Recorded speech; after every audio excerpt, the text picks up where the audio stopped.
Welcome everybody back into Nerd Sesh. As always, I'm Carson Brabber, and alongside me is Logan Camden. And today we're going to be breaking down all of the Week 13 action from this Sunday, starting with a very thrilling Sunday Night Football game. Packers end up beating the Chiefs. Huge win for them as they continue to build momentum in this home stretch of the season, and they've got a very favorable schedule to make a playoff push over these last 5 games. But it felt like the story coming out of it, even though it was a really fun game, was the very controversial, if not just objectively awful officiating in that last minute. So it's never where you want to start talking about a game from Logan, but since it did have such a major impact here, what was your take on the officiating in the final couple minutes here?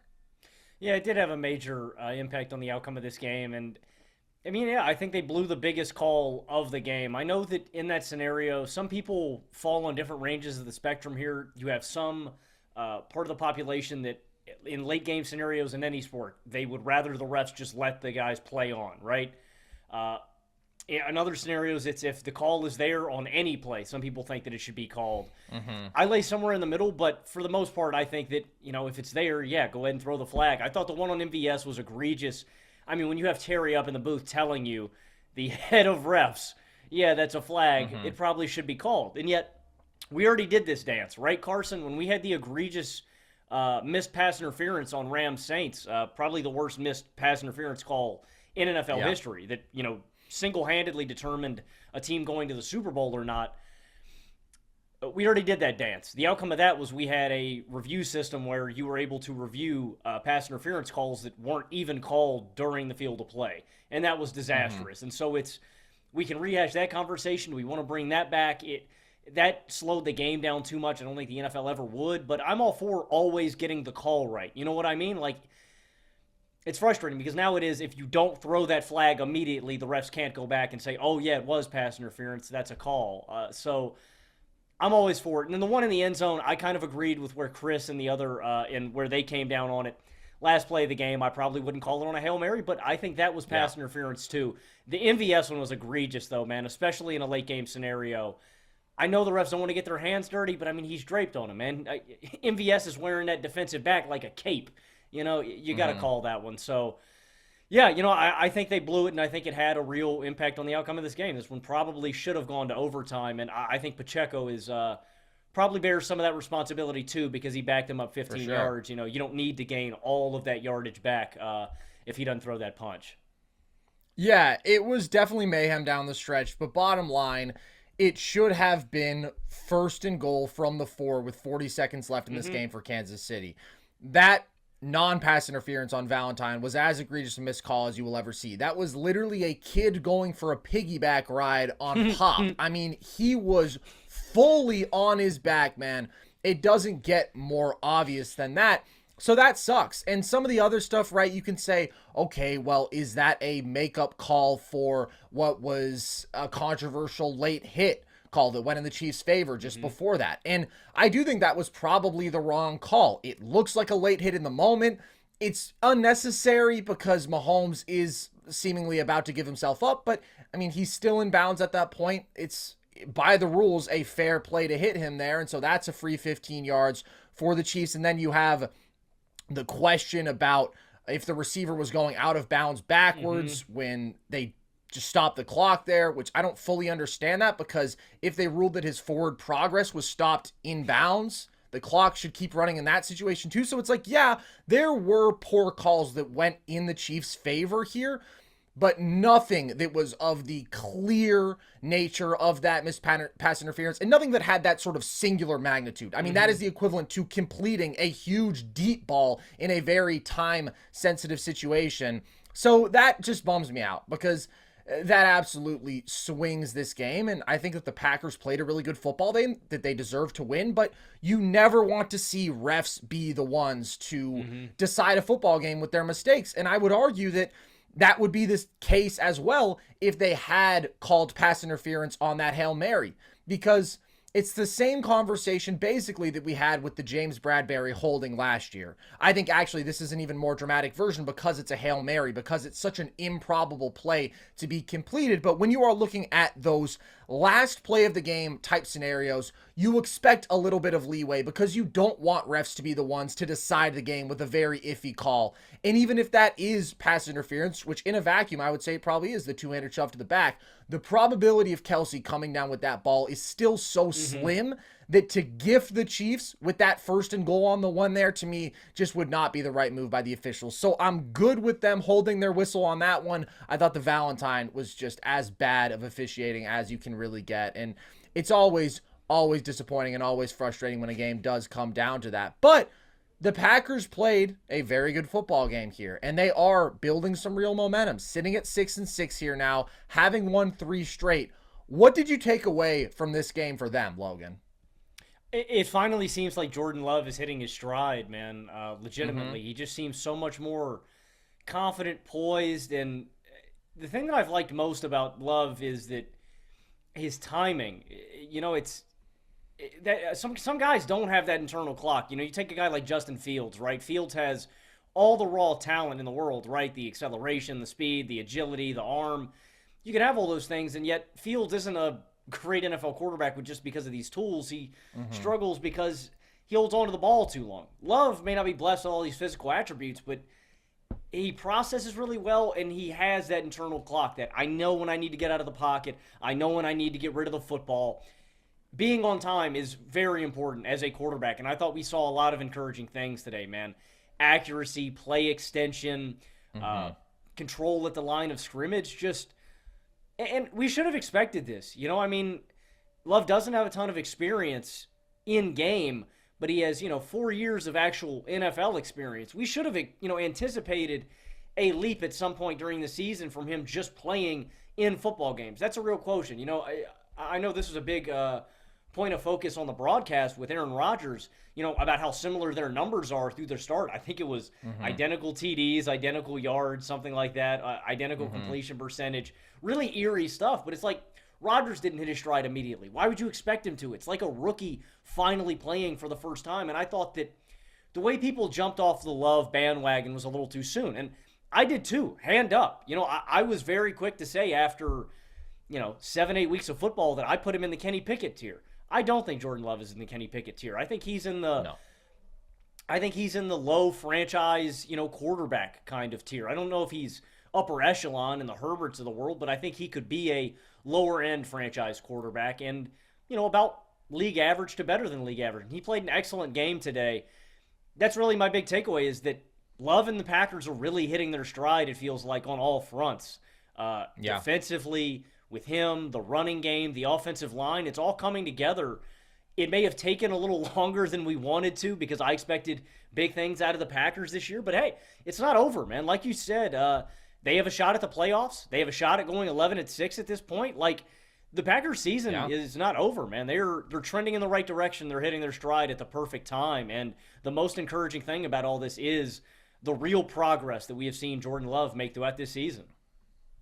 It's pretty funny because it feels like after all the ups and downs of this season for both these teams, we're kind of back where we were after week 1, where it's like, wow, Jordan Love and the Packers look quite good. Chiefs, I wonder if they can reach the same offensive ceiling. Are these receivers going to be too much of an issue? They felt out of rhythm again today, but these last 3 weeks have been so impressive for him. And I would like to issue an official apology to Jordan Love because I thought that he had been far too erratic through the first 10 weeks of the season. And I thought that he had been too inaccurate. I didn't think that he had been a great decision maker with the football ever since he did have that impressive debut. But even in that one, he missed some throws downfield that he could have made. Accuracy was a bit of a question, but boy, he has been balling. And to do it against the Chargers defense and the Lions defense, that's one thing. And so you can wait for him to do it against a high-level defense to give him the utmost credit for that. But this Chiefs defense has been elite all season.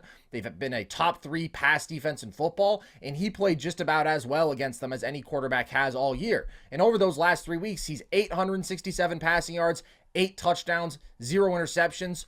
I don't see superstar upside. I think everybody needs to calm down with the Favre to Rodgers to Love succession plan. Okay, that's just insane expectations to put on anybody. But I am seriously encouraged. I think he is reading the game better. I think he is making better decisions. And I think you do see some of that impressive playmaking. Like he's able to get big first downs with his legs when he needs to. He's able to extend plays for himself in the pocket. I mean, he had that huge fourth down conversion, which, yeah, maybe is a bit of an outlier play where he throws up sort of that lame duck, but it was right on target and it was perfectly timed with Romeo Doubs somehow. I'm not going to say that wasn't a dangerous play that could have been intercepted in another reality, but it was a timely one. And then he has a big nuts throw to Christian Watson. Trust his big athlete to make a play. He put that ball where only he could get it. Like, he just made a lot of big time plays in this game, and he's doing more than just game managing, and he's been avoiding mistakes as of late. So again, I don't want to go out there and proclaim that this is a future star quarterback, but I absolutely think that this is a guy who is on pace to be the Packers guy beyond this short-term contract that he's on, which I think we can all agree was a brilliant move by them just to maintain control of him as an asset to begin with, see what you have.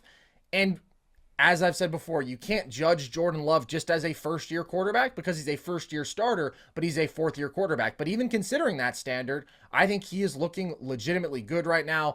I apologize because I thought that he was going to be a low-end starter, the kind of guy who teams will use as a plug-and-play, maybe a bridge guy, and I see more potential than that from him right now. And that's really big for a Packers team that is just balling. I mean, defensively, I think this was a pretty good performance from them, and they've overall been pretty good this season. There's nothing that they do at an elite level.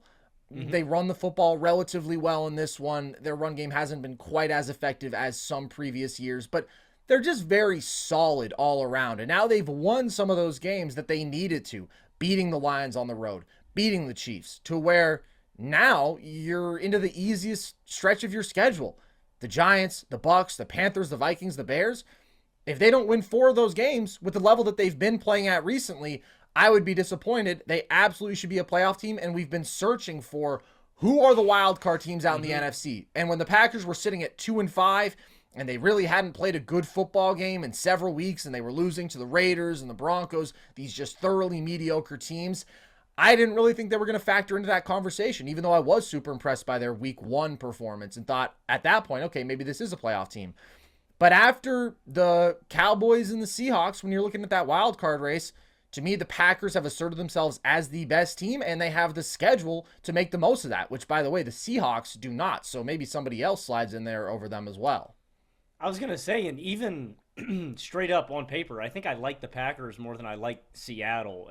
In terms of what directions these teams are headed in, you know, Seattle's been consistently inconsistent throughout the year, and it seems like the Packers, like I said, are kind of finding their mojo, man. I think I would take Green Bay to do it, and with that schedule, I'm all in, man. I like the Packers don't have to play elite football down that stretch. They can play good football. You know, there's a little bit of room for error and a little bit of a cushion in those games. I picked Green Bay to win the North. I still think that's Detroit's to lock up, but yeah. I think I would be disappointed if Green Bay doesn't crash the postseason party this year. So opposite them, looking at the Chiefs, rough loss here, given the circumstances, how it ends and all that. But 8-4 now. Are you concerned about them? What's your takeaways for them from this one? A little bit. Specifically in this game, I was disappointed really at the Chiefs' front defensively. I was disappointed they weren't able to put more pressure and get home on Jordan Love. I thought he had a lot of time back there. Now, they flushed him out time to time, but I just thought it wasn't the normal Chiefs pass rush that we've come to know. I thought for the most part in the second half, they battened down the hatches a little better. They played better coming out of the break. That's something we've seen consistently with this Chiefs defense. We've also seen the Chiefs offense struggle in the second half of games, but I thought they were good. I expected more out of the pass rush, and so I was a little bit disappointed with the defense. I expected more out of them, but the issues still have to come down on the offensive side of the ball with Mahomes and these receivers, man. It is incomprehensibly frustrating that these guys can't get on the same page. I mean, whatever receiver that you look at, friend of the show, Gabe Swartz, shout out, covers the Chiefs back home, said every other receiver on the roster, save Rashee Rice, should be cut after this game. it's hard not to feel that way, man. How are we, Carson, 13 weeks through the NFL season with the best quarterback talent in NFL history, and these guys are not on remotely the same page? And it's like the interception to Sky Moore, right? You have the drops from Sky Moore, but you also have the miscommunication where he's not running the right route, and it's an interception. And then the MVS one, where they miscommunicate on the seam route. Mahomes is trying to lead MVS in between the cover three, in between the two zones on the seam, and MVS runs right towards the free safety. It's like, I expected them to be a lot further along in week 13. It's like Mike Tomlin said about Matt Canada. We're having September issues in December. We are having week 1 issues with the Kansas City receiving room in week 13. These are things that have not been cleared up, and the issue hasn't gotten any better. It's a sore thumb that has gotten a lot bigger over the past couple of weeks, and I don't think we can ignore it at this point, Carson. I've been trying to for 3 weeks. I have been trying to say that it's Mahomes. It's the best defense that they've ever had. I still think they're the best team in football. I can't say that anymore. These issues have reared their ugly head once again, and I think that is still the biggest issue on this football team, man. And it may...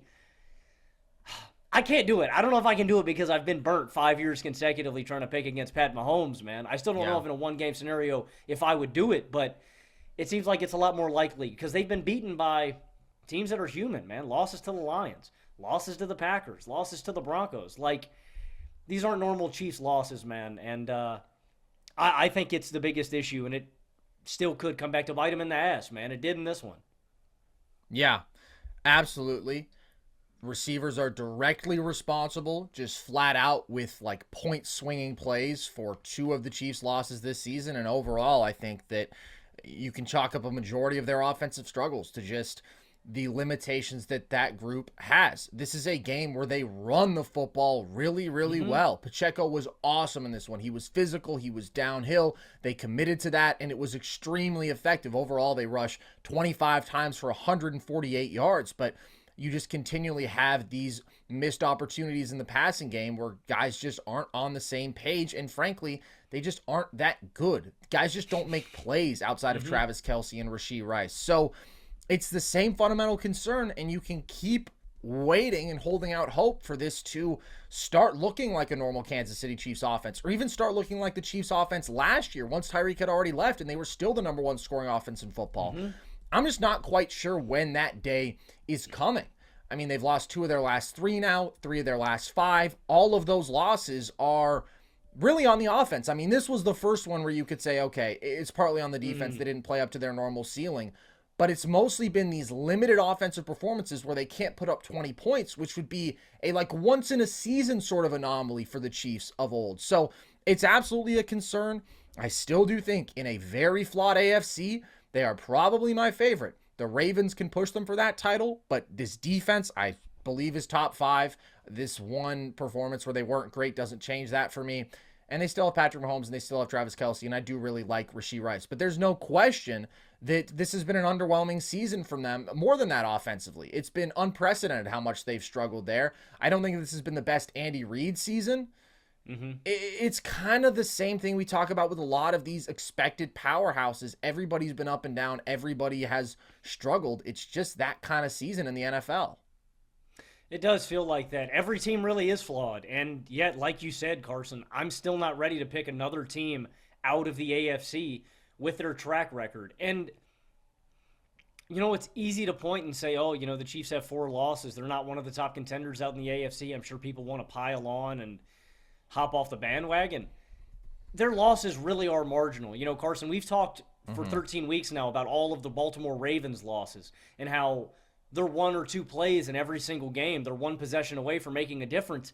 In every single one of the Chiefs' losses, we are 1 to 2 plays that a receiver makes away from them being in a completely different situation record-wise. They should have probably knocked off the Eagles with him. That was the other game that I didn't mention. You have the biggest drop of the season in that game, right? So the record doesn't indicate, in my opinion, how good the Kansas City Chiefs are, and I'm not. They are still my AFC front-runner despite all that has gone wrong for them. I mean, this seems, ironically, too, at 8-4, this seems like the worst-case scenario for the Chiefs, right? Yeah, it does feel that way, and they do still have a scary formula for a one-game playoff scenario. But when we talk about the premier Super Bowl contenders, we very well may have seen number one and number two in the NFL face off today, both in the NFC. And the San Francisco 49ers, Logan, just took it to the Eagles in this game, end up blowing them out. What did you take away from this? I don't want to toot my own horn too much, but I feel like we hit it on the head a couple of weeks ago, Carson. We talked about this matchup. We previewed it, and the distinct advantage I gave to the Niners, because we saw it against the Jaguars, we saw it in 3 to 4 consecutive games after their losing streak. They break open games with big plays, and that's exactly what I give to them an advantage over any other team in the NFL is their wealth of playmakers and their disgusting surplus of weapons that they have, man. And I thought it came to 3 things against Philadelphia and why they emphatically beat them. It was all of the weapons, the big plays. I thought they just have a more reliable running game. At least they did in this game. And then Brock Purdy played a basically flawless football game. You can't ask much more out of him. The big play aspect, though, I mean, at any point in a game, if you let one of these guys get loose, they have yard after the catch ability off the charts. Debo breaks 2 of them. I mean, it's literally one broken tackle, and there's guys on both sides of him, and it doesn't matter. He burns them all straight to the crib. Twice in this game. George Kittle can do that on any given play. Ayuk, and McCaffrey runs the hell out of ball in this game. It is just unfair, it feels like. And that's what we said, is nobody produces big plays in the NFL at the rate and at the consistency that the 49ers do. And when they can do that, and when they are unstoppable running the football, I mean, goddamn, man, give Trent Williams the MVP, dude. They ran. I don't know if they stopped a run for a loss on the left side. Every time they ran it behind Big 71, it worked. So in this one specifically, I just think the Niners executed better offensively, and I think on the whole they have a more reliable offensive formula. The Eagles just weren't able to establish that rhythm the way the Niners were, and the Niners scored they scored touchdowns on 5 straight possessions. Unreal. You're not going to win a football game when that happens. I mean, they just marched, they got whatever they wanted, and they put it in the end zone. I mean, you can't ask for more out of the offense, and yeah, the Eagles' defense didn't hold their part of the bill. They allowed 2 massive plays. They don't get a ton of pressure. They can't stop the run. And so my big question about this is the Eagles' defense a little overrated? Have we kind of swept their issues under the rug? Or are the Niners just so overwhelmingly dominant offensively? That's kind of my big question from this game and what I want to find out. But I think the Niners are my favorite in the NFC, man. They just have such a disgusting surplus of weapons, man. It's absurd. Yeah, the Niners all year at their best have looked a level above what anybody else has been able to achieve. And I said about the Packers-Chiefs game how it felt like we're back to where we were after week 1 with those 2 teams. Feels like we're back to where we were after week 5 with these 2 teams, where it's like, wow, the Niners are blowing teams out. They look completely dominant on both sides of the ball. Brock Purdy is playing almost flawless football. He's not making mistakes. He's leading such efficient offense. And the Eagles, you are a little bit worried about that defense, and they're not really blowing teams out. And Jalen Hurts had been inconsistent to start the year. In these last couple weeks, I mean, he ended up making some really clutch plays against the Bills, but he really struggled in that first half. Wasn't super impressive today. The Niners look way, way better right now. And I had said that I bought into the Eagles as my favorite just because this is a year where everybody else was so inconsistent and they weren't dominant. They weren't as good as last year, but they were able to rely on their dominance at the line of scrimmage and then their elite athletic perimeter players making big-time plays when it came down to it. But if Purdy's going to play like this, if he's not going to have those shoot himself in the foot sort of moments like he did in that 3-week skid, nobody can touch what the Niners are doing. And they have regained their status as my Super Bowl favorite. I mean, they're just better, so much better than anybody else on their best day. And they went out there and proved it in this one, man. Obviously, they come out the gate a little bit slow, but they found that formula with those interior runs, and they just dominated. And you mentioned the big playability from the receiving core. I don't think I've ever seen a game with this many insane runs after the catch.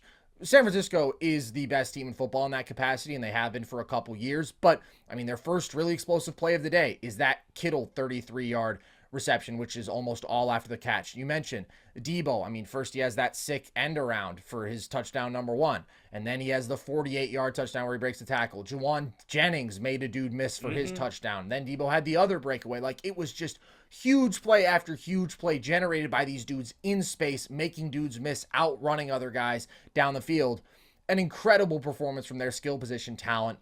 But opposite them, we can't keep giving the Eagles defense the benefit of the doubt because we can look at their personnel. I mean, the front is still awesome, okay? And I know that they got beaten in this game at the point of attack, but that is by a really great blocking San Francisco team. What concerns me much more is about the linebackers who have just been bad and have been exposed over and over again. And I don't know how long I can continue to trust that this secondary is going to get back to the form that they were in last season. It's more about the linebackers. Those guys can't cover, and I don't think they tackle particularly well. I mean, it's just a glaring weakness the teams have exposed again and again.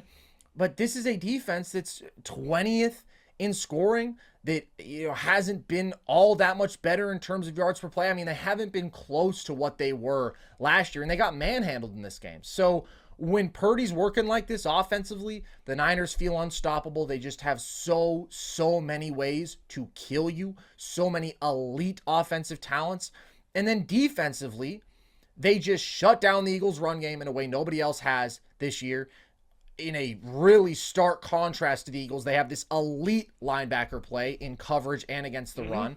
And we just can't ignore this form that they've been in as of late. I mean, since the bye, they dominated the Jags. 8 Trevor Lawrence alive, had a great game offensively, dominated the Seahawks, and now dominate the Eagles. And this is what they were doing in that 5-0 start. I mean, against the Cowboys, that was as impressive a win as anybody's had all year, rivaled only by what the Niners did again today. And I think that 3-game skid in the scheme of things was probably good for them going into the bye, because it got them back to their defensive identity, and they've been defending much better since the bye. It also probably moved them to make the trade for Chase Young, which I think is a net positive in the long term for sure.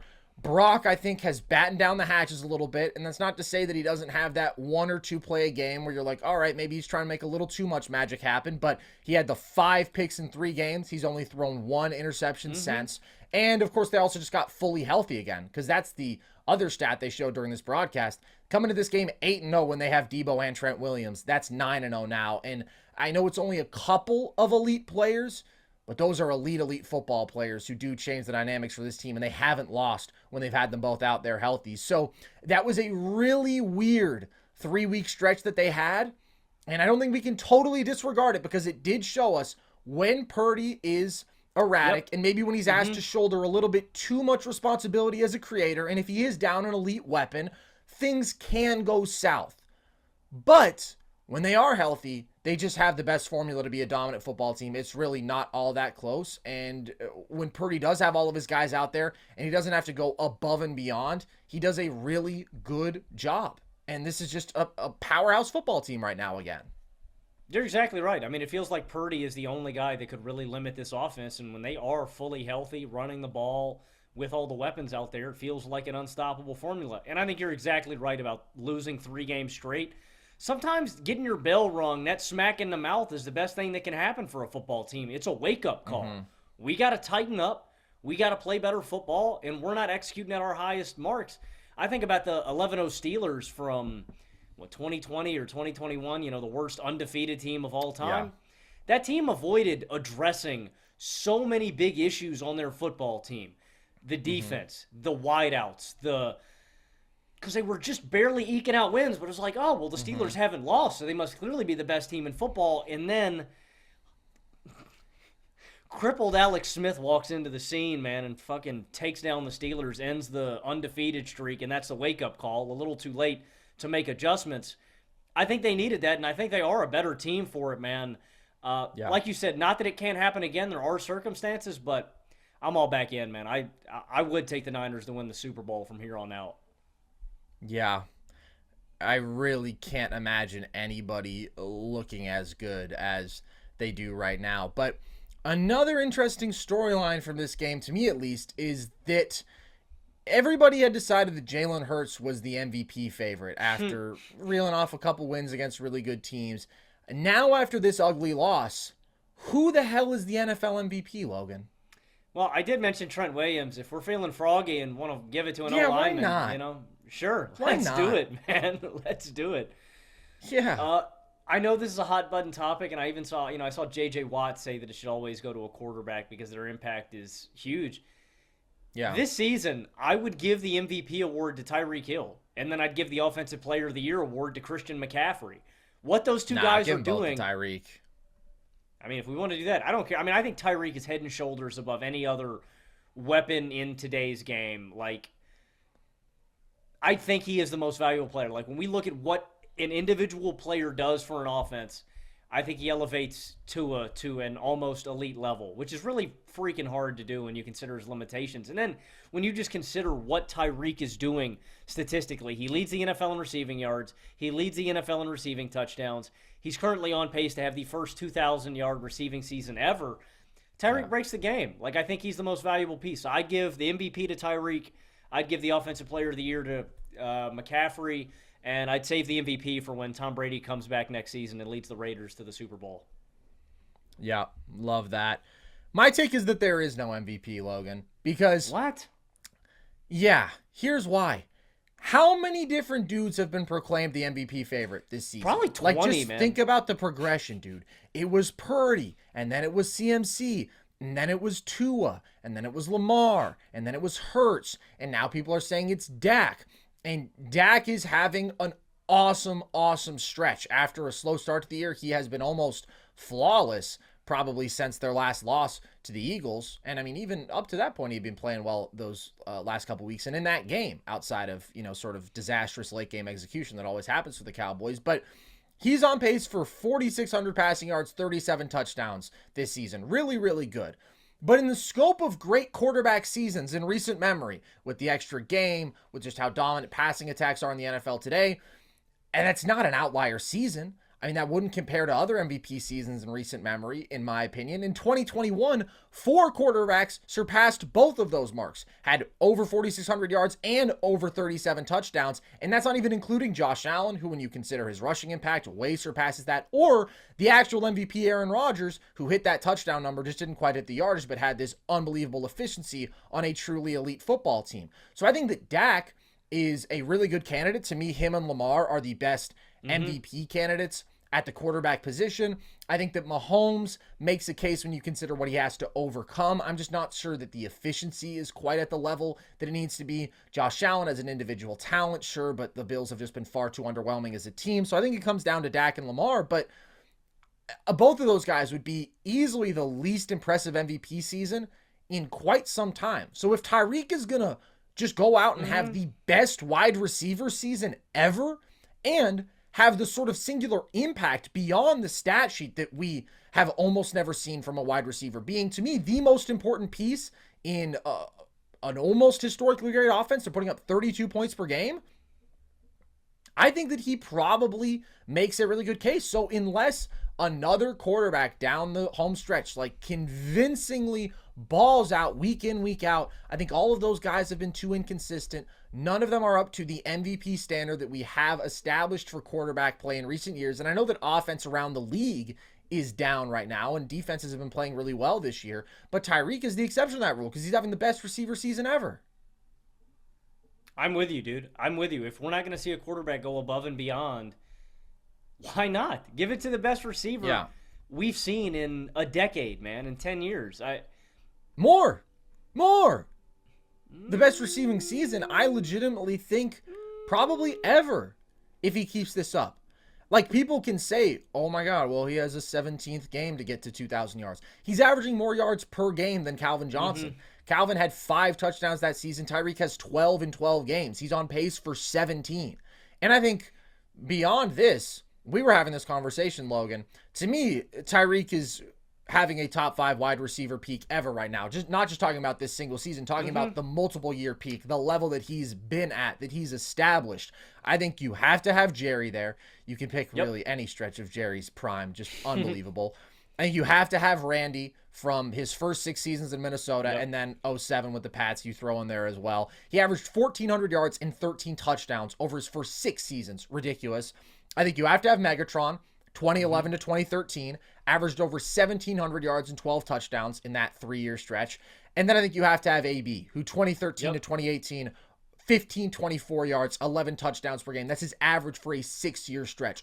Unbelievable the level that he was playing at. And then I think it's Tyreek right now. Like, he is on pace to shatter the yards record with 17 touchdowns after having over 1,700 yards last season. Nobody else has ever had 2 1,700-yard seasons in their career. One player has never done it twice. He's about to do it back-to-back, and other guys will do it. Jettis will do it. I don't know if there's anybody else who I could confidently say is going to do it who's in the league right now, but come on, man. I mean, that has to be a top 5 peak.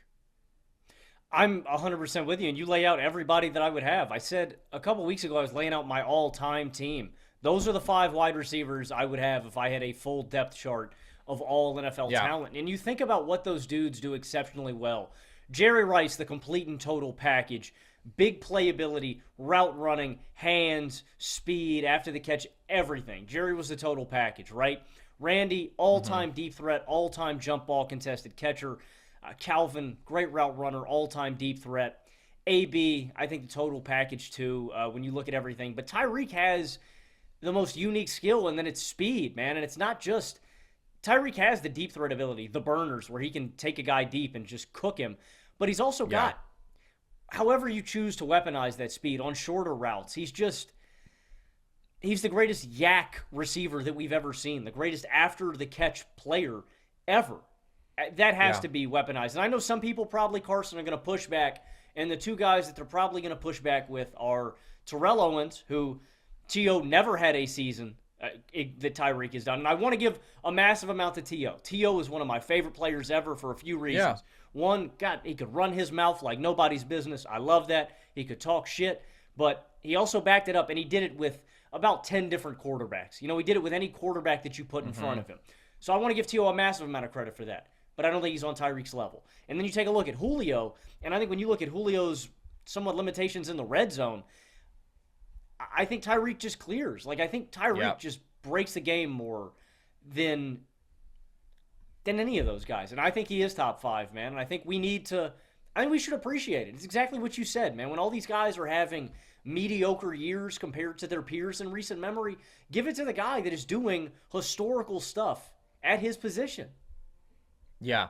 And you see it today. Like, if you don't have safety help one-on-one, it's just like an automatic touchdown, bro. I mean, he does that twice in this game, where the first one, Tua threw with some nice anticipation, but I mean, Tyreek was like almost 10 yards clear of the nearest defender by the time that ball actually arrived. And then the second one burns everybody so badly, Tua doesn't actually throw a good ball on that one. Tyreek fully flips his hips, adjusts that ball, still catches it in perfect stride, dusts everybody else on the field. It's just game-breaking ability like I don't think we've ever seen.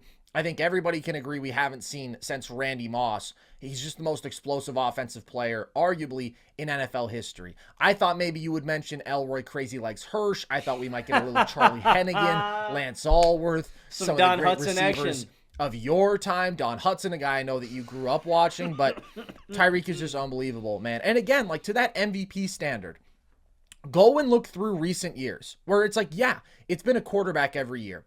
But that's because, in part, I would say, quarterbacks are playing at a historically great level, better than they've ever played before. And, like, this has been a running back award in the past when a running back had a potential to be the most impactful guy on his team. Like, I get what JJ's saying. Quarterbacks in today's NFL pretty much always are the most impactful guy on their team, like, with almost no exceptions. But I think Tyreek might be the one. But if you look back, right, I mean, what LT could do to carry an offense, AP in his 2,000-yard season. Like, the reason that we always give it to quarterbacks is because quarterbacks are always the most dominant offensive players over this last decade.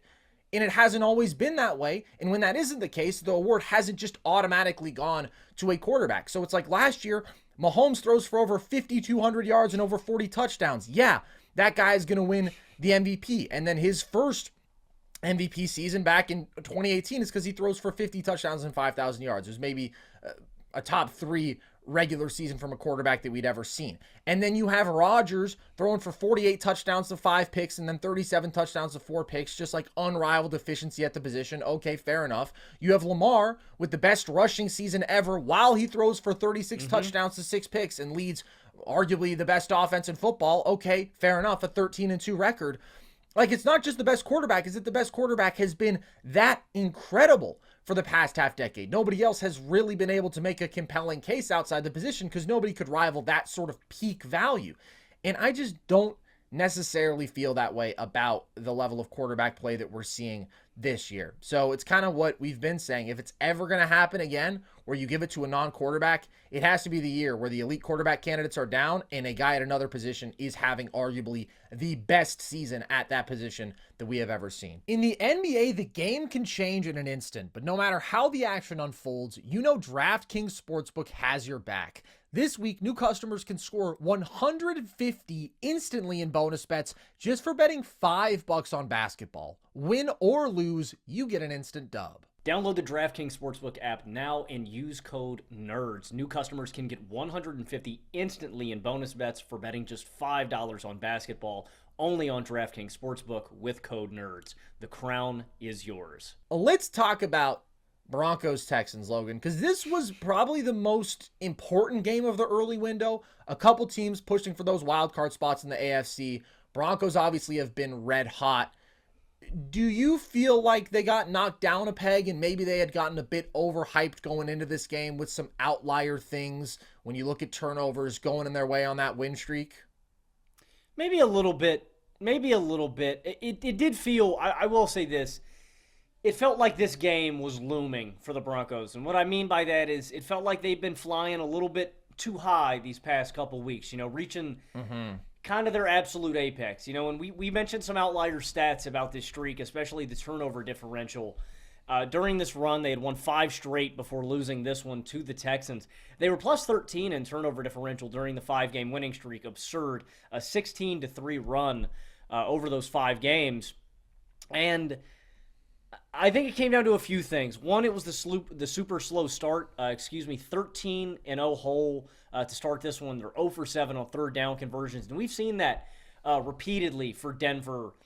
For some reason in these early slate games, I think it was Chicago, I think it was Miami, and this one, just don't get off the blocks hot. And I don't know if it's too early for them, what's going on. But Denver's really struggled in early slate games to kind of get out of the box. But they climb back, and then, Russ those 3 second-half interceptions, which, that'll sink your boat. Because I don't want to pile on too bad on the Broncos. I know you've been waiting for the bottom to kind of fall out on them. You've been a bit of a Broncos skeptic, but it did come down to one play. You know what I mean? It came down to the last play of the game. They had an opportunity there at the end, and the 3 picks. The first one to Stingley Jr., I thought it was just horribly underthrown by Wilson. I mean, they just aren't on the same page. The second pick, I thought was phenomenal break by Stingley. Yeah, Wilson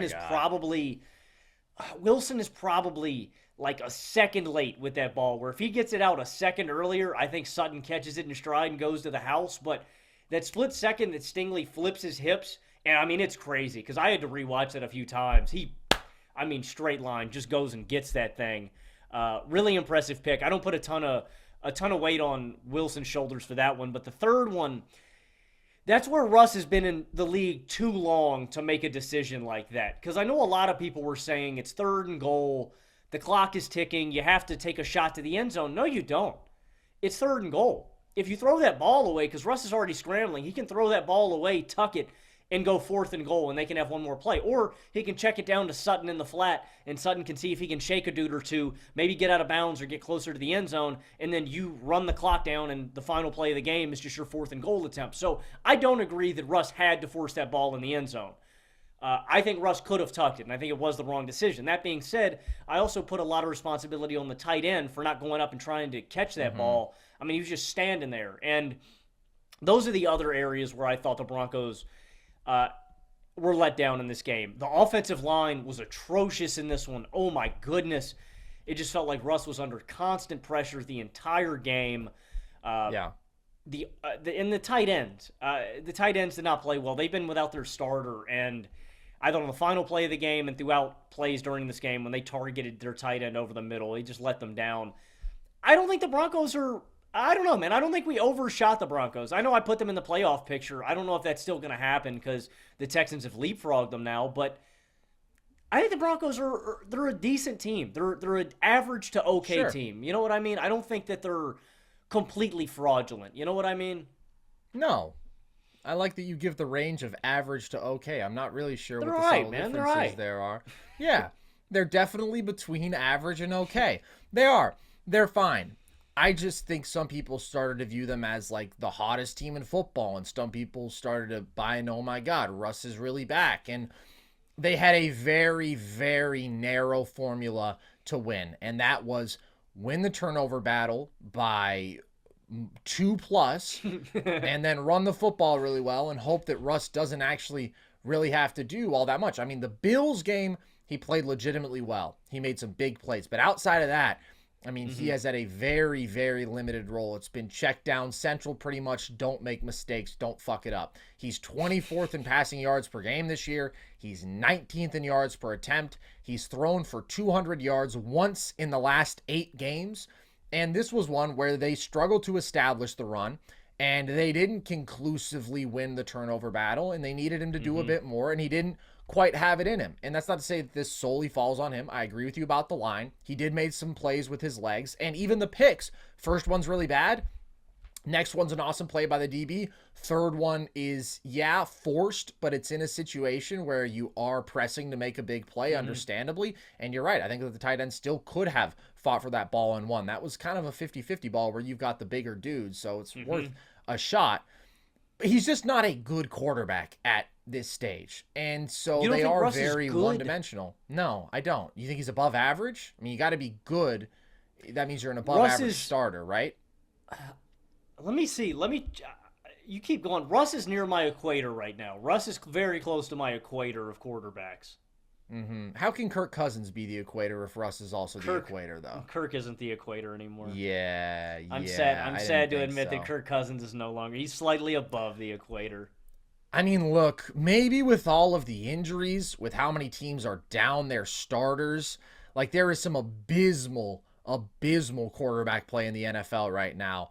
But I think if you are looking at day one starters, everybody's healthy, Kirk is out there, Joe Burrow's out there, I think that Russ is slightly below average. I mean, for the most part, he's not going to throw 3 picks in a game, and he's not going to lose things for you. He's also not going to go out there and win things for you and create, and I don't think that he's even a next-level decision maker or a guy who throws with incredible accuracy and anticipation like Tua. I don't think he's playing at the level as a guy who can just execute an offense like a Brock Purdy is right now. I think he's thoroughly mediocre. And then I think this defense has certainly come a far way, but I do think they got a bit overrated by that crazy run of forcing turnovers. They did play well after the start today. They let up a few too many explosive plays early in this one, which we know the Texans love, but then Houston punted on 6 of their last 8 drives, so that defense did stiffen up in this one, and they did their job down the stretch, but the offense is just so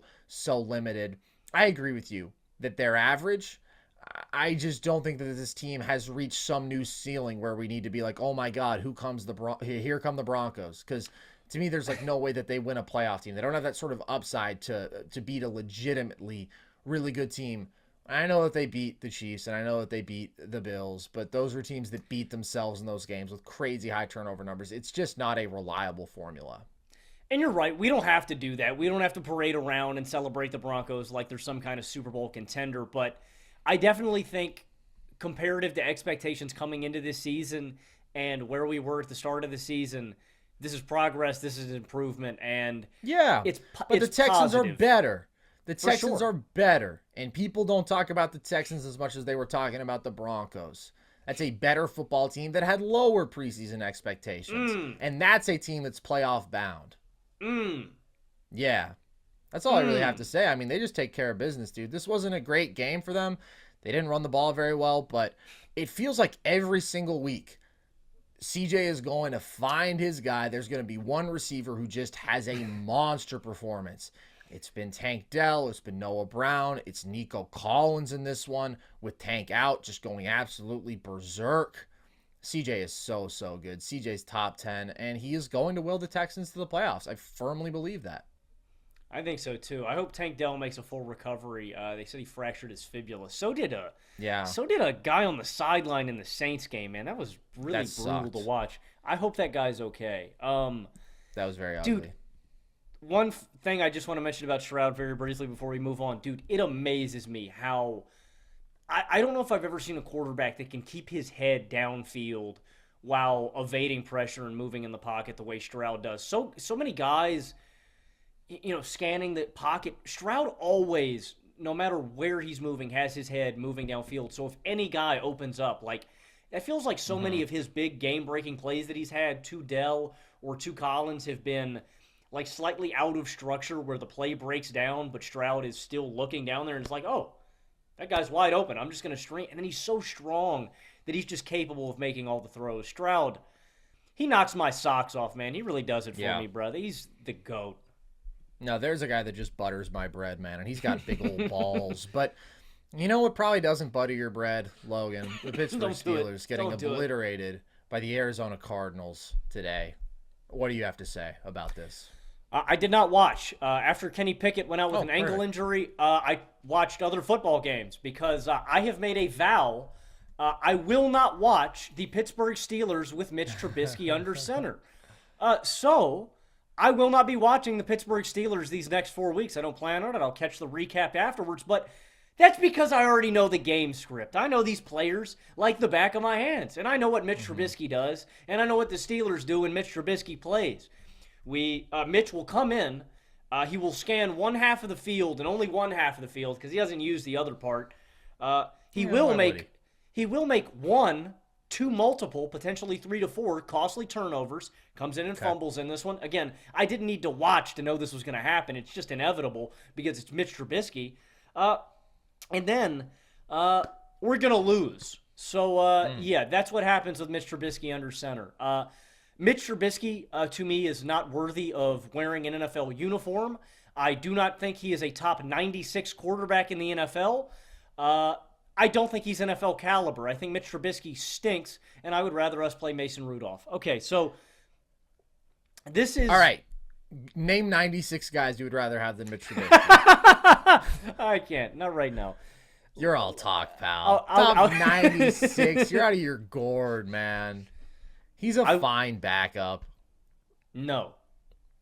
Carson, I don't care that he took the Bears to the playoffs twice. It could be Tim Boyle, bro. Give me Tim Tebow or RG3 out the booth tomorrow before Mitch Trubisky, man. Give me RG3 or Tebow fresh out the booth. Man, give me Herb Street, who hasn't chucked a pigskin in probably 30 years, man. Anybody but Mitch. And okay, fine. Maybe Mitch is a top 96 quarterback in the league. I would take MVP. 96. I would take 96 other quarterbacks before Mitch. So this is the doomsday scenario for the Steelers. Kenny is out. So now we have a blind goat at quarterback. T.J. Watt was reportedly injured in this one. Minkah Fitzpatrick broke his left hand. And worse, because those guys have kind of been in and out. Watt's missed a game. Minkah's been out the past couple weeks. Landon Roberts goes down with a groin injury. And if you've kept up with us throughout this season, biggest question mark on this defense coming into this year, what are our linebackers going to do? Our linebackers looked awesome. Cole Holcomb, Quan Alexander, Landon Roberts. Well, we lose Landon in this game. We lost Cole Holcomb a couple games back to a season-ending knee injury. We lost Quan Alexander to an Achilles injury. So what I'm saying is I will reiterate, offensively, the Steelers are let out by a blind goat at quarterback. Right. Defensively, we are without our two best players and any starting caliber linebackers on the roster. We have a short week this week. We are going to host Thursday Night Football against the Patriots. The Pats have lost 3 straight. It is remarkable. I mean, this is lining up to be the stinkiest game of the football year. Yeah. Carson, this season, teams are 52-3 when holding their opponents to 10 points or less. All 3 losses are New England in their last 3 weeks. The Patriots are the first team since 1938. Since 1938, when I started watching football, man, I had just turned off Mr. Ed, and I've turned it to the NFL channel. to lose 3 straight games, allowing 10 points or fewer in every game. They held the Chargers to 6 points this week. What a weird game. This is a very winnable game for New England, and there is a very real scenario with Kenny Pickett, who is going to undergo ankle surgery and be out for the next 2 to 4 weeks, that the Steelers could drop all of these easy games on our schedule and miss out on the playoffs, maybe go below 500. I don't anticipate. I would not predict the Pittsburgh Steelers to win any football games that Mitch Trubisky starts, and I will not be watching them. Come on. You don't think they're going to beat the Pats, who currently have the worst scoring offense since the 2011 Rams, who were 2-14? That's your actual prediction, that they lose to the Pats, who have scored 13 points in the last 3 weeks. Short week. 2 best defenders not out there. No starting inside linebackers. Bill Belichick plays us better than any other team in the NFL. And we have Mitch Trubisky at quarterback. That's the death knell. All 3 of these, I think we could overlook. It's MVP mid Trubisky, man. You know a really interesting stat? I've pulled up the NFL teams with the fewest points per game in a season since 2010. 3 of the bottom 10 are this year, Logan. How crazy is that? This really is the first year since like the offensive explosion began 7-8 years ago when there were like just truly inept offenses like this again. It's crazy. And the Pats are the worst of the worst. Browns. No, the Browns aren't quite there. No. It's the Pats and it's the 2 New York teams. The Jets and the Giants are both down here, putting up 13 and 14 a game. So, yeah. I'm sorry, do you have a different outlook for the Steelers? Do you think that they're still going to make a playoff push? I just think they can beat the Well, Logan, I really, really want to see you wear a toupee. And I've been on the Steelers are going to make the playoffs bandwagon, even though they're not good, just because of how easy that schedule was in these few weeks. But you got to beat the 2-win Cardinals when you have the 2-win Pats coming up and when you have the Bengals with Jake Browning. Sorry, that's the final thing I want to mention, too. So, yeah, we are without any starting linebackers. We're without any guys that can cover over the middle of the field. I mean, Mark Robinson's in there. Literally, I mean, Trey McBride was just going into the middle hook zone, beside the linebackers, underneath the safeties, all game long. Could not cover him to save our lives. The Steelers are DB. We are down bad. Yeah, you really are. I think the Steelers will win 1 to 2 of their last 5 games. I think they're going to end as an 8 or 9 win team, and if they had beaten the Cardinals, then they probably would be in position to make the playoffs. But I mean, that's a pretty big what if, because they really weren't close. They were down 24-3 in this game, and some of that was just really bad field position stuff, untimely turnover like you mentioned. They let the return into their own territory, and then they have the penalty tacked on top of that. But they're just offensively inept, and they are even more offensively inept with Trubisky out there instead of Kenny. Although I don't think he's as catastrophically awful as you do, and I think that you think, man, I don't know. This is how many games the Steelers win with Mr. Trubisky. That's my prediction. They don't win a single one. I really don't think that that's true. I really don't think the drop-off in quarterback play. Honestly, Logan, I think Minka and TJ being out is a lot more significant than Kenny being out. Kenny's better than Mitch. He played the best game of his season. I know people say that, man. Kenny doesn't shoot us in the foot. Mitch actively shoots us in the foot. I'm going to say this, too. I don't think I've ever seen Mitch Trubisky win the Steelers a game. I'm 99% sure Mitch Trubisky is winless as the Steelers quarterback. Yeah, so that's pretty easily disproven. He's 2-3 as the starter for the Steelers. But what about I like this caricature that you've created. He sucks. You mean when he comes in when Kenny's losing you a game 30-6 against the Texans? Hey, yo! Hello! No, the Steelers are bad, unfortunately, and I'm sorry, but I'm very excited to see you wear a toupee. But you know who else is in quarterback hell in the AFC North, Logan? The Cleveland Browns, who just called Joe Flacco off his couch. I mean, they lose to the Rams. It was mostly a close game. The final score is a bit deceptive here. What did you take away from Joey Flacco's debut? Is that a team that can still make the playoffs, or are they too awful offensively as well? Nah, man. Actually, I think there's a way. And Man, dude, Flacco was rolling early, man. I was fired up on the Joe Flacco train. And then he got a little too much dip on his chip, man. He started feeling himself a little too much. It's like the Broncos, man, or it's like any backup quarterback that comes in. It's like too good to be true. It's like, oh my God, dude, he's being methodical. Yep. He's taking the right plays. He's making all the right decisions. The Browns are marching down the field, nickel and diming these teams. This is the best the offense has looked all year, even with Deshaun Watson. Like, I was sipping the Kool-Aid. I was there. I was for it. And then after the drive where they score the touchdown and tie the game up, I'm like, uh-oh, here the Browns go. And that's when it comes back to get you. Joe throws it deep downfield. I literally told my roommates as we were watching the game, I was like, 80-yard TD, Elijah Moore, watch, fellas. Then Flacco goes and throws the seam to Elijah Moore, and I'm like, oh my God, did I just call this?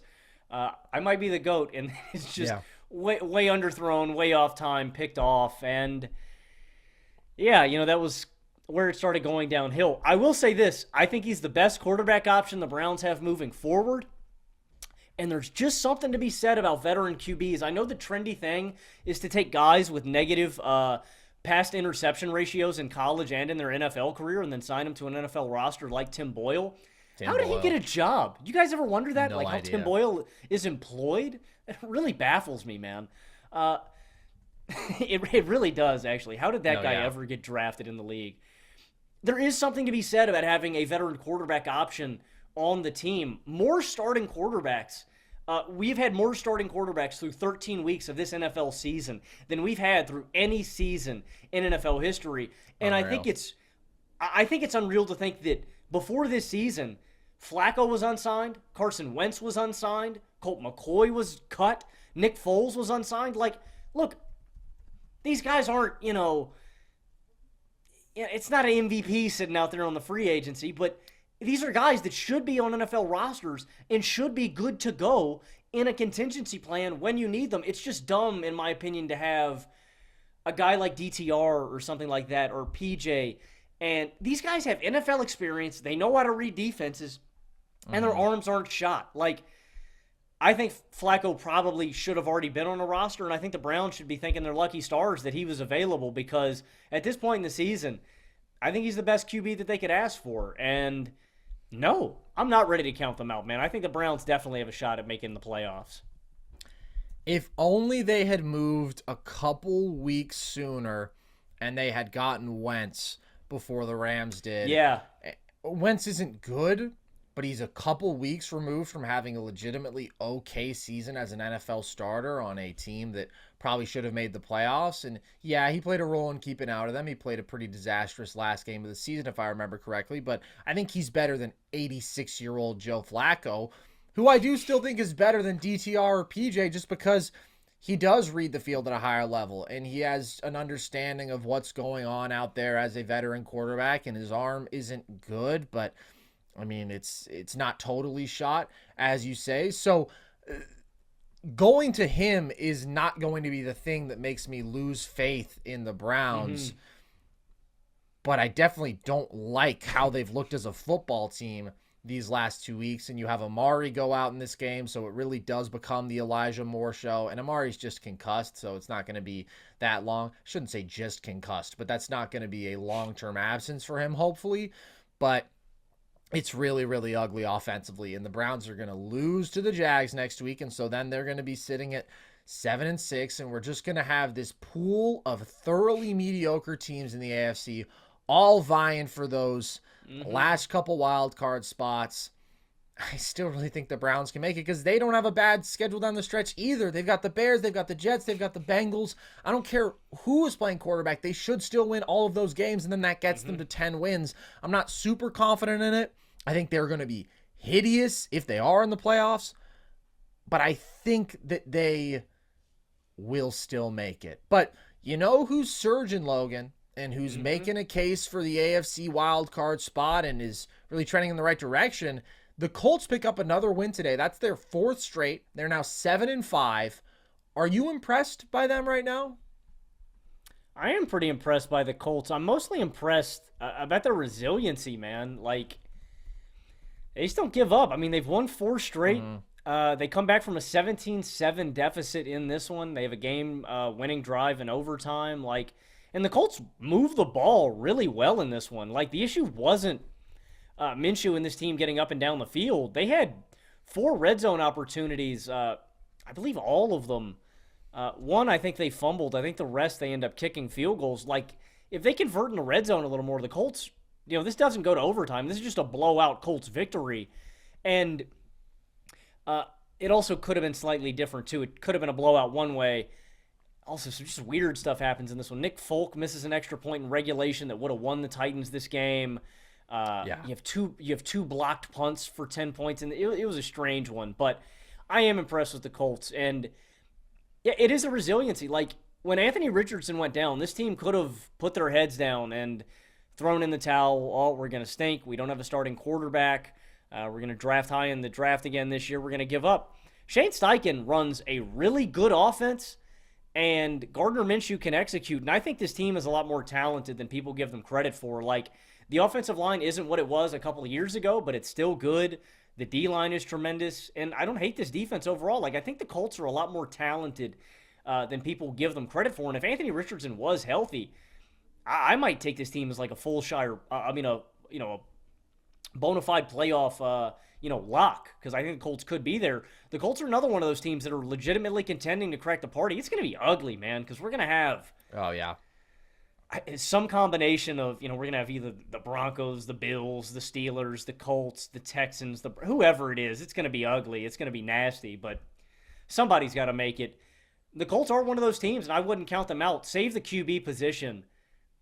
They're really, really talented, and they haven't given up, man. The Colts just never throw in the towel, man. They're 5-1 on the road this year. Gardner Minshew's kept them alive. He also can kill them that fumble in this one was brutal. Minshew's good for a costly turnover, so I don't think I'd take the Colts to do it, but I have been impressed that they don't give up, man. This team's got a ton of fight. You just can't believe a couple of the games the Bills have lost this year, Logan. When you look at how shitty this race, how open this race is. And you know what, dude? I still don't think they're out of it, man. They could beat the Chiefs on the road. They really could. I'm still not sure the Dolphins are actually a better football team than them in a one-game scenario. They're certainly going to beat the Chargers and the Pats when they play again. I don't know, man. The window is still open, but I'm not super impressed by the Colts. I think they're a below-average football team. Yeah, dude, I don't know. Is there any question that the Titans outplayed them in this game? I don't know. I thought it was kind of evenly played. I didn't feel that way. I felt like the Titans were much more explosive offensively. They really had their identity where they were running the football down Indianapolis's throat. Derrick Henry was awesome, but then they had some of those explosive passing plays as well. They were leading, they were dictating this game, and then you mentioned the missed extra point, the punt block for a touchdown for the Colts. It felt like they very much snuck out of here with sort of a weird win, and they marched down the field in overtime and did what they had to do, and Gardner made some big plays. But I just look at this 4-game win streak that they're on, and they beat the Panthers. Okay, everybody beats the Panthers. They beat the Pats in a really unimpressive way. Everybody beats the Pats, except for the Bills. Except for the Steelers next Bucks. Well, yeah, we'll see. And they outplayed the Bucks, but it wasn't a resounding win. I don't know. They've just beaten some really, really bad teams, I feel like, in recent weeks. And I don't really see what they do particularly well as a football team. I do like their receiving core. Pittman is really good. Downs is explosive. I thought Pierce was really impressive in this game. And Gardner, when he's not doing dumb stuff, is certainly one of the best backups in the NFL, and he hasn't been doing dumb stuff in this little positive stretch for them. I just wouldn't say I'm impressed. I don't even think that they're better than the Broncos, in my opinion. I definitely don't think they're as good as the Texans. I still prefer the Browns formula because of how great that defense is, but there's nobody in this race who's going to wow you. All of these teams are pretty ugly, which brings us to our final talking point of the day, Logan. This was a day filled with ugly football, so give me your depressing moment of the day. Just the stink fest that was Buccaneers-Panthers, man. The fact that My guy Baker Mayfield left Bryce Young an opportunity on the table for him to steal the game. Which at that point, I had given up on. I had literally thrown in the towel. I was fully ready to get clowned on this podcast by you again because I go to battle for Baker Mayfield. Yeah. So then I flipped and I was like, okay, well, Bryce Young has had a pretty good game today. I was like, screw it, man. I'd like to see him march down the field and maybe steal this game, get a game-winning drive, reinstill some faith in the Panthers faithful. Just, get some energy back in that building, and then he throws an interception. And that's where it's just depressing because I feel like a lot of people are going to take a look at this and they're going to go, oh, Panthers lost again. Bryce Young throws a game-losing interception. He's a bust, yada, yada. This was the most impressed I've been with Bryce Young this season. In terms of play extension, accuracy, like control of the game. He looked really poised. And on that final play, he's flushed out of the pocket. Again, he has no offensive line in front of him. He tries to improvise and send Adam Thielen up a seam. Antoine Winfield just breaks on the ball, picks it off, ends the game. Just a sad way to see Bryce go out, man. I still like Bryce Young, and I still think he can be a lower-tier franchise quarterback. I don't think he's Stroud. I don't think he's franchise-level QB. Yeah. But I think in a better situation, once the Panthers have an offensive identity, have a head coach, have an offensive line, and can give him weapons where he's not the only asset on offense, I think Bryce is going to be okay. It's just a bad situation right now. And Carolina is in football hell, man. David Tepper does not know what he's doing, and that is not an enviable football situation. No, that was an ugly football game, but it wasn't the ugliest of the day, man, because you cannot top Chargers Pats. This was just as depressing, as hideous of a football game as I've seen all year, and the Pats have had some good contenders, but to see Justin Herbert reduced to just this living nightmare, dude. And it was really bad weather, so it was tough conditions for both offenses, and I wouldn't say that Herbert played well at all in this game. But he played better than the stat line would indicate because, again, his teammates just blew lots of opportunities. Quentin Johnson has multiple drops in this game again. And, I mean, they had this terrible first half, and then they come out to start the second half, and I thought maybe they could get some momentum going. It was the only game that had come back from half at that point, so it was the only thing to watch. And the sequence is literally Eckler drops a ball, and then there's just a miscommunication with Keenan Allen on a route. And then it looks like Quentin Johnson has some separation, and then the DB fights back and wins, and it breaks up a pass. It was just like hideous offense, and it was hideous offense for the entire game. Punt after punt after punt after punt after punt. And I don't even know what to say about the Pats at this point. Like, this is one of the worst football teams in recent memory, dude. Just because of how aggressively awful the offense is. The defense, even losing some of their best players, is fine. But good God, man. I mean, it was the Bailey Zappi experience today. He puts up a whopping 141 yards, 13 of 25.